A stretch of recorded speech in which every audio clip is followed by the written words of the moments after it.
The truth was never written in the will, but in the people Gabriel tried to rewrite. The House of Secrets. Chapter 3. The Will That Changed Everything.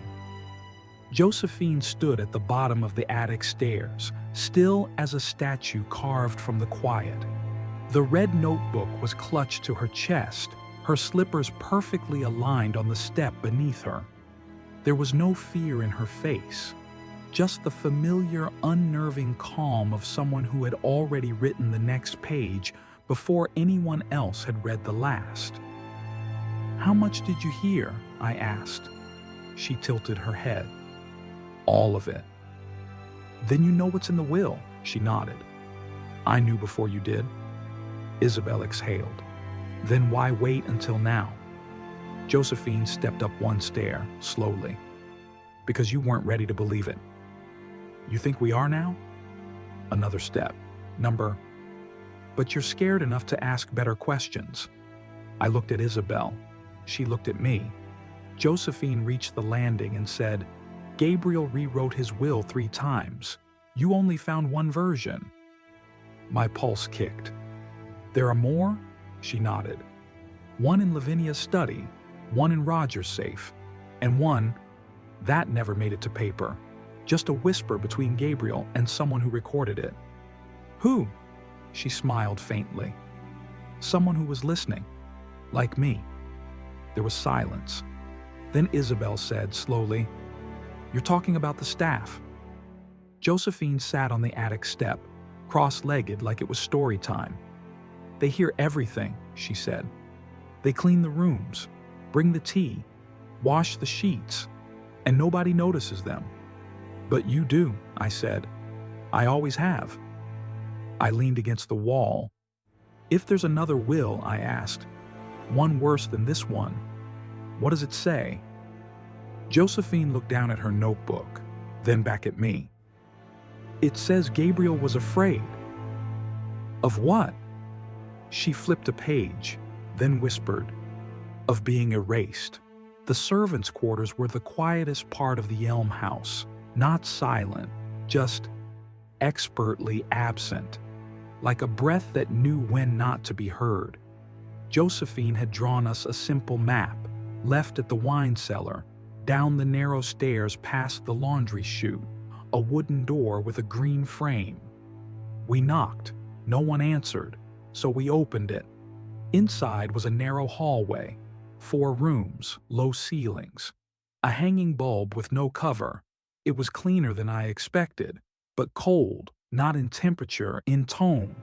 Nothing hung on the walls, no family photos, no laughter from behind closed doors. These weren't rooms. They were waiting areas for obedience.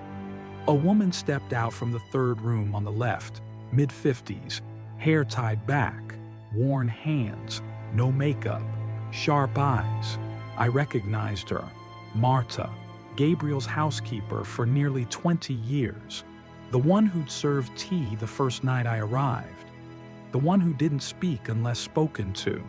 Now she looked at us like she'd been expecting this moment. "Mr. Carter," she said. "Miss Moreau." "Can we speak with you?" I asked. She nodded, then stepped aside. Her room was sparse, 1 chair, 1 bed, 1 radio, silent. She offered us the chair. Isabel sat. I stood. "We believe," I began, "there's more than one version of Gabriel's will." She didn't react. Josephine said someone overheard him speaking about the last version, a verbal one, not written, something he said in confidence. Still no reaction, but her eyes flicked, just once, to the drawer of the nightstand. "I know you've seen everything," I said. "Maybe not all at once, but enough to know the pieces." She looked up at me. "Pieces can lie, patterns don't." Isabel leaned forward. "Marta," she said softly, "if you know something, we need it now, before someone else makes another move." A long pause.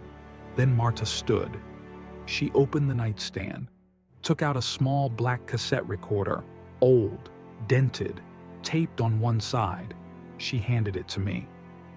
2 days before he died, she said. I cleaned his study. He didn't know I was there. Was it a conversation? No, she said. A confession. The cassette player clicked into place with a soft, mechanical sigh. It was old, the kind of machine that made you wait, as if the truth needed a moment to remember how to speak. Marta sat on the edge of the bed, her hands clasped. I pressed play. A faint hiss. Then his voice. If this tape survives me, then so be it. I don't know who you are. Isabel perhaps, or Carter, or someone braver than either of you. But you should know, this house wasn't always like this. I made it this way. People think a patriarch rules with wisdom. I ruled with fear and convenience. I gave silence where there should have been truth. I rewarded those who obeyed and dismissed those who questioned. And now, in the final hour, I wonder which sin will come back first. The voice trembled, not with emotion, but age, like it had finally stopped pretending to be immortal. Brenda was never supposed to last. She was theater, a distraction from grief. But she studied me, learned how I breathed. That was my mistake. Roger resents me. Lavinia obeys me. Philip forgot me. But it's the girl I'm afraid of. She watches, she records, she never speaks until it matters. I tried to remove her from the will once, then twice. The lawyer refused, said she was too young, but she isn't. She's old enough to understand how power works, and she's not interested in inheriting. She's interested in redesigning. If I'm dead and Josephine is still here, watch her. She knows what happened because she made it happen. The tape stopped. A long silence followed, the kind that doesn't beg to be broken, just endured. Isabel stood. She walked to the window of Marta's room and stared out into the fog. She killed him, she whispered. I didn't answer, because maybe that was the wrong question. Maybe Josephine didn't kill Gabriel. Maybe Gabriel let her. I found her on the west terrace, where the garden ended and the fog began. She was sitting on the stone railing, feet swinging just above the hedges. Her notebook was in her lap, open to a blank page, a red pencil in her hand. As I stepped closer, she didn't look up. She didn't need to. You listened to it, she said. It wasn't a question. Yes, I replied. Silence. Then she drew something on the page, a slow, circular motion. You believe him? I didn't answer, because belief felt irrelevant now. It wasn't about what I believed. It was about what I feared. I don't want the house, she said, finally meeting my eyes. I want what the house hides. What's that? Josephine smiled faintly. Control. I stepped closer. You planned it, I said. I watched it unfold. You let it happen. She nodded. That's different. I crouched down, eye level with her. He was trying to protect you. No, she said calmly. He was trying to survive me. I stared at her. This child, this strategist, not hysterical, not cruel, just logical in a way that hurt. Why? I asked. Why do all this? Josephine tapped her notebook. Because people forget, but pages remember. The wind picked up. Her hair moved like shadows. Are you going to stop me? She asked. I don't know, I said. And I meant it. She tilted her head. You think I'm dangerous. I think you're not finished. She closed the notebook. Stood. Then you should stay close. The next move's not mine. She was gone by morning. Lavinia. Her bed was untouched, her wardrobe open, a suitcase missing, and on her desk, one teacup, still warm, no note, no message, no explanation. Only one thing left behind, a Bible, open to Psalm 39, same page where Gabriel had hidden the key. Isabel stood in the doorway of her great-aunt's room, lips pressed into a tight line. "She never leaves the house," she whispered. "Maybe she didn't," I said. We searched the estate. No sign. No one had seen her since last evening. Not the staff, not the gardener, not even Marta. And Josephine? She said nothing. Just sat by the window that overlooked the south path. I returned to Lavinia's room alone. It smelled of lemon polish and dry linen, too quiet, too intact, like someone had erased her from the scene. I scanned the bookshelf, each volume dusted, aligned, except one. A thin leather journal slipped slightly out of line. I pulled it. It came free too easily. Tucked behind it, folded in half, was a photograph. 4 people, taken in the Elm House garden. Black and white. Faded. Gabriel at the center. A younger Lavinia to his left. To his right, a woman I didn't recognize. Sharp cheekbones, thick hair, unsmiling. And in her arms, a baby. I turned the photo over. There was writing. Fall, 1939. The beginning of everything. I stared at the handwriting. It didn't match Gabriel's. It didn't match Lavinia's. But I had seen it before, recently, on an envelope. The real will. A chill crawled across my spine. Fall 1939 wasn't a memory. It was a trigger, a code, for something Lavinia knew would come back, eventually. And now, maybe, she had left before it did. We stared at the photograph again. "Do you know who she is?" I asked. Isabel shook her head. "That's not Gabriel's first wife, and it's not my grandmother. Could it be one of the staff? No one stayed that long, except Marta. And this woman's too young." I turned the photo slightly, studied the baby. "Do you recognize the child?" Isabel paused. Her voice went quieter. "That could be Roger. Or," she hesitated, "or someone we never knew existed." We brought the photo to Marta. She studied it for a long time before speaking. "This was taken just before the war," she said. "Gabriel changed after that photo. Became colder, more cautious, like someone who had locked a secret in the walls." "Who's the woman?" "I never knew her name," Marta replied. "She came and went, quickly. But one day, Gabriel dismissed the cook, closed the nursery, and said the baby had left the family." "Left?" Isabel echoed. Marta looked down. "No one leaves Gabriel. Not truly. They just vanish." That night I lay in my room staring at the ceiling, the photograph on the desk beside me, the baby, the unnamed woman. Psalm 39.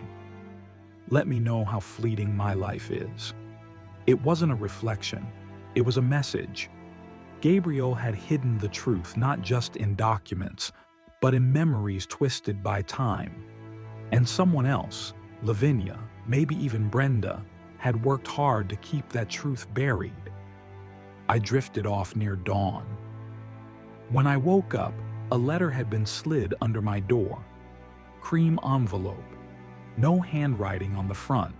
Inside, a single sentence. "Don't trust Isabel." I stared at the note for nearly 5 minutes.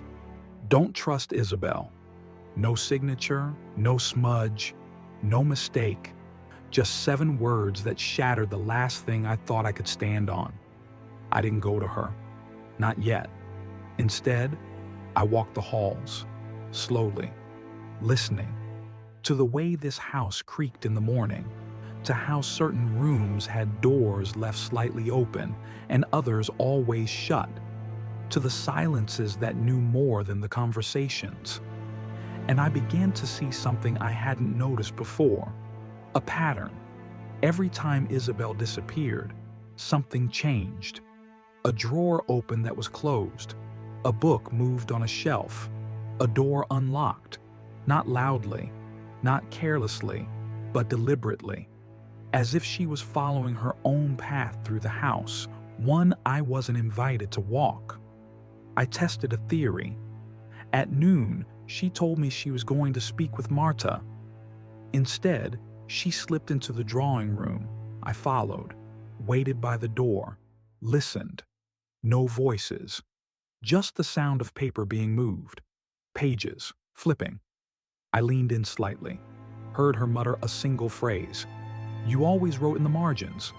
And then a long pause, then the sound of a match striking. I stepped back, waited. When she left the room 10 minutes later, her hands were empty. I slipped inside. The fireplace still smoked faintly. In the grate, blackened scraps of paper. I pulled one out. Only one line survived. "He was never the father they think he was." I stared into the embers, cold now. But they had burned quickly, efficiently, like someone who had done this before. Back in the hallway, I passed Josephine. She looked up from her notebook, said nothing. But as I passed, she whispered, so low I almost missed it. "Now you understand." She was in the music room again. Same chair, same angle toward the cold fireplace. Only this time, no book in her lap, no tea, no mask, just Isabel. Quiet, still, waiting. "You burned something," I said as I stepped in. She didn't look at me. "What makes you think that?" I watched the match strike. Still no reaction. "I found the paper, or what's left of it." Now she looked up. Eyes not angry, just tired. Some things don't deserve to survive. I sat across from her. No barriers now. Just the truth between us. "Was it a letter?"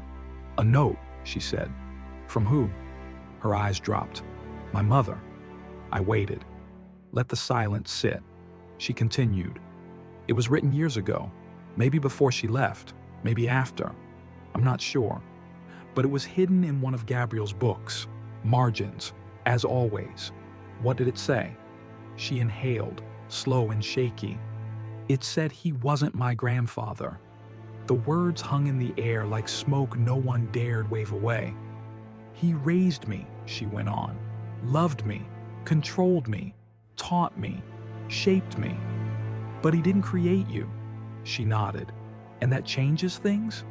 I leaned forward. "It changes everything." She stood, walked to the window. "He never wanted me to know. He erased my mother's name from everything. She disappeared. People said she went to Paris or to a sanatorium.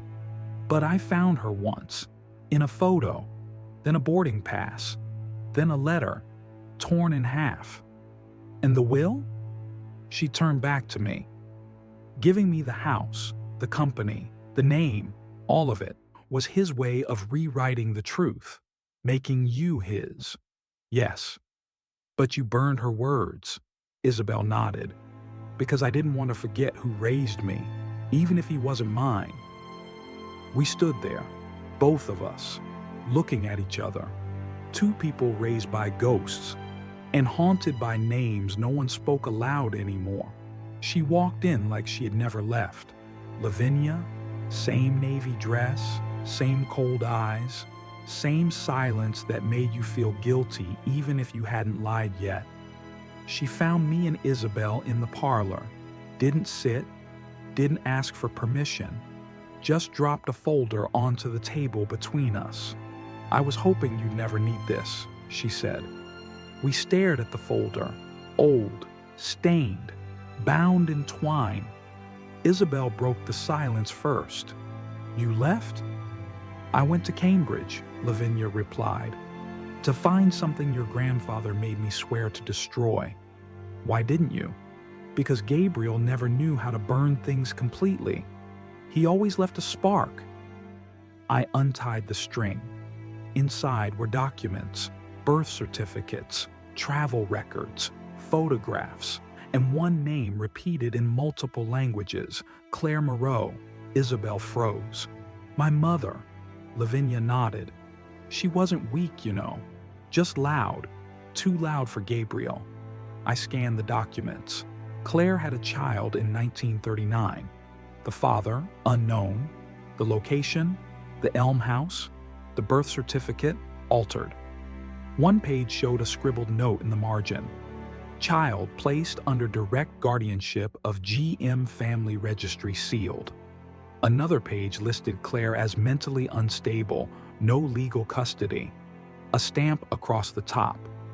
Confidential, not to file. He had her declared unfit, Isabel whispered. So he could raise the child as his, I added. Who? Isabel asked. Who was the child? Lavinia stepped back. We thought it was Roger. We turned. But it wasn't, she said softly. She looked straight at Isabel. It was you. Isabel didn't cry. She didn't collapse. She simply stood, back straight, eyes glassy, voice steady.